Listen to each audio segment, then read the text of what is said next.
လူမိုက်လောကကနေထွက်သွားပြီးမှကိုညီလေးအတွက်ကဘာပြတ်မဲ့လက်စားချေမှုကိုပြန်ဆခဲ့တဲ့အမျိုးသားတစ်ယောက်အကြောင်းဖြစ်ပါတယ်။သွေးနဲ့ပြက်ပြက်တတအဆုံးစီရင်တက်တဲ့ဒီလူရှိမှာဘယ်သူမှနောင်တရချိန်တောင်ရမှာမဟုတ်ပါဘူး။ဇလန်ကနန်ဂီဂျွန်ဆိုတဲ့အမျိုးသားတစ်ယောက်နဲ့စတင်ပါတယ်။သူကတစ်ချိန်လုံးကဂိုင်းစတာလောကမှာနာမည်ကျော်ခဲ့တဲ့သူတစ်ယောက်ပါ။ဒါပေမဲ့သူဟာဒီအမှောင်လောကကိုစွန့်ခွာပြီးတာမန်ဘဝနဲ့နေထိုင်နေခဲ့တာ17နှစ်တောင်ရှိနေပါပြီ။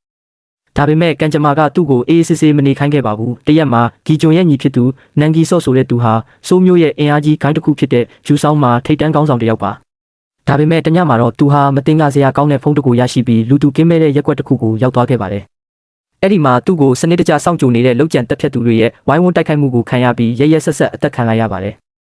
အကိုဖြစ်သူနန်ဂီဂျွန်ရောက်ရှိလာပြီးနန်ဂီဂျွန်ဟာညီလေးရဲ့အေးဆက်နေတဲ့ရုပ်အလောင်းကိုကြည့်ပြီးဂီဂျွန်ရဲ့မျက်လုံးတွေထဲမှာနောင်တနဲ့ဒေါသတွေတပြိုင်နက်တည်းမြင်တွေ့လိုက်ရပါတယ်။သူကတိပေးလိုက်တာကတခုပဲမင်းကိုတတ်တဲ့သူတွေကိုငါလက်နဲ့ငရဲပို့ပေးမယ်ဆိုတာပါပဲ။ဂီဂျွန်ဟာသူ့ညီရဲ့တေဆုံးမှုနောက်ကွယ်မှာဘသူတွေရှိလဲဆိုတာစုံစမ်းဖို့အတွက်သူအရင်ကကျင်လည်ခဲ့တဲ့ဂွမ်ဂျန်ကဆိုတဲ့နေရာဟောင်းကိုပြန်လာခဲ့ပါတယ်။သူပထမဆုံးတော့တွေ့တာကတော့သူ့ညီရဲ့ခိုင်းသားဟောင်းတွေပါ။အဲ့ဒီမှာသူဟာသတင်းချက်လက်ကိုမပြောဘဲရန်စားတဲ့သူတွေကိုလက်ပလာနဲ့တင်အယိုးကျိုးအောင်ဆုံးမပြခဲ့ပါတယ်။စုံစမ်းရင်းနဲ့ဂီဂျွန်ဟာအမှန်တရားတစ်ခုကိုသိလိုက်ရပါတယ်။သူ့ညီဟာတာမန်ရန်မျိုးကြောင့်တေးတာမဟုတ်ပဲဂိုင်းချင်းချင်းကြားကအာနာလူပွဲနဲ့စီးပွားရေးလုပ်ငန်းစုကြီးတွေရဲ့ပူးပေါင်းကြံစည်မှုကြားမှာမြေစာပင်ဖြစ်သွားခဲ့တာပါ။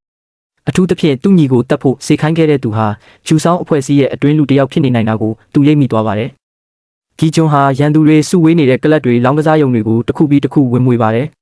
ဒီဇလန်ရဲ့အမိုက်ဆုံးအခန်းတွေဟာဂီဂျွန်ရဲ့တိုက်ခိုက်ပုံတွေဖြစ်ပါတယ်။သူကတနက်မသုံးဘူးဓာတ်တို့တလက်နဲ့သူ့ရဲ့ခန္ဓာကိုယ်ကြန့်ခိုင်မှုကိုပဲသုံးပါတယ်။ရန်သူ3-4 လောက်ကဝိုင်းထားရင်တော့အေးအေးဆေးဆေးနဲ့တယောက်ချင်းစီကိုတေးအောင်တက်သွားနိုင်ပါတယ်။ညီဖြစ်သူရဲ့အလောင်းကိုမြင်မြုပ်ခဲ့ရတဲ့နေ့ကစပြီးနန်ဂီဂျွန်ရဲ့ရင်ထဲမှာမေးခွန်းတစ်ခုပဲရှိခဲ့တယ်။တရခန့်ဘသူလဲဆိုတာပါပဲ။အခုတော့အဲ့ဒီမေးခွန်းရဲ့အဖြေကထွက်ပေါ်လာပါပြီ။ဒါပေမဲ့အဲ့ဒီအဖြေဟာဂီဂျွန်ကိုပိုပြီးနာကျင်စေခဲ့ပါတယ်။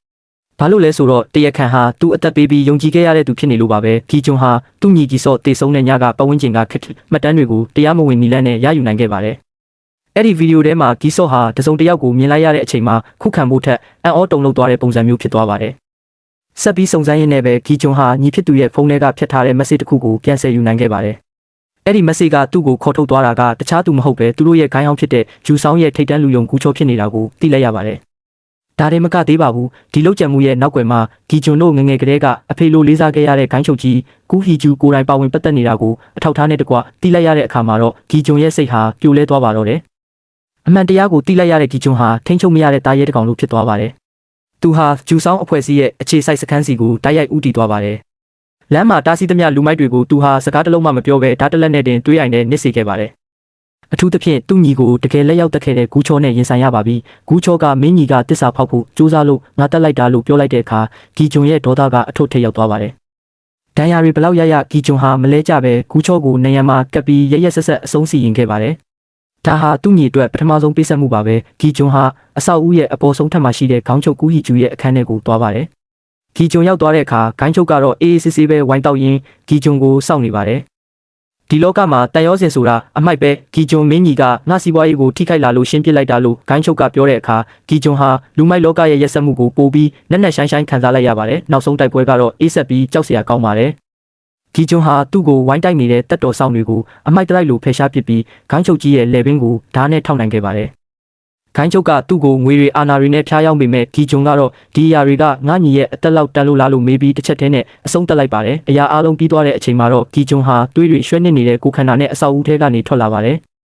သူဟာညီဖြစ်သူနဲ့ငငယ်ကစော့ကစားခဲ့တဲ့နေရာကိုရောက်သွားပါတယ်အဲ့ဒီမှာထိုင်နေရင်သူတို့ညီကိုနှစ်ယောက်ပျော်ခဲ့ရတဲ့အတိတ်တွေကိုပြန်မြင်အောင်ပြီးဂီဂျွန်ဟာပထမဆုံးအကြိမ်ဖြစ်မျက်ရည်ကျပါတယ်သူလက်စားချေနိုင်ခဲ့ပေမဲ့သူ့စီမှာဘာမှကြံမနေတော့ပါဘူးဥပဒေကသူ့ကိုလိုက်လံဖမ်းဆီးတော့မဲ့ရဲကားတန်တွေကြားထဲမှာဂီဂျွန်ဟာငင်းချမ်းစွာမျက်လုံးမိတ်လိုက်ပါတော့တယ်မိသားစုကိုထိရင်ဘယ်တော့မှခွင့်မလွတ်တတ်တဲ့နန်ဂီဂျွန်ရဲ့လက်စားချေမှုကတော့ဒီနေရာမှာတင်ပြီးဆုံးသွားပါပြီယုံကြည်ရတဲ့သူတွေရဲ့တစ္ဆာဖောက်မှုကိုခံလိုက်ရတဲ့ဂီဂျွန်ရဲ့ခံစားချက်ကိုမင်းတို့ရောစာနာမိကြလားအခုလိုဇလန်းအဆုံးထိကိုကြည့်ချင်တယ်ဆိုရင်ကျွန်တော်တို့ channel ကို subscribe လုပ်ထားဖို့တောင်းဆိုချင်ပါတယ်ဗီဒီယိုလေးကိုသဘောကျရင် like ပေးပြီးတငယ်ချင်းတွေကိုပါ share ပေးလိုက်ပါဦးနောက်ထပ်အကျဉ်းစား recap တွေနဲ့ပြန်လာခဲ့ပါမယ်အားလုံးပဲတာယာတဲ့နေ့လေးဖြစ်ပါစေ